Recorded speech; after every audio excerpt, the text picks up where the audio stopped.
పేర్లు మెన్షన్ చేసి ఇండస్ట్రీలో ఎప్పుడు హిట్ వస్తుందా, ఎప్పుడు సక్సెస్ వస్తుందా అనేది ఎవరికి ఎస్టిమేట్ చేయలేదు.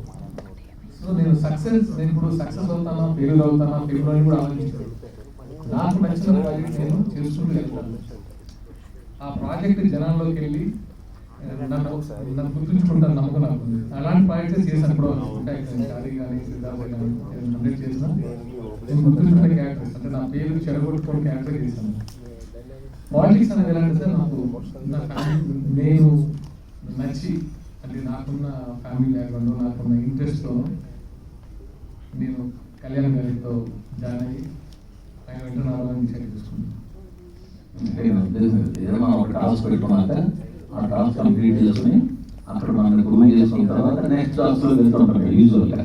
నేను ఆ యాంగిల్ అడిగాను, ఈ టాస్క్ కంప్లీట్ చేసి ఇక్కడ చెల్లి ఇక్కడ నేను ఇది అని ప్రూవ్ చేసుకున్నాను కదా.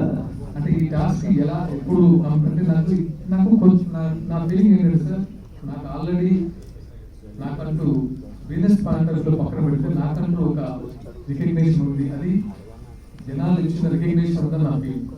దాన్ని కంటిన్యూ చేసుకుంటూ మూవీస్ చేస్తున్నాను. ఎప్పుడు బ్రేక్ వస్తున్నా, ఎప్పుడు అంటే నేను మార్కెట్లోకి వెళ్తాను తెలియదు.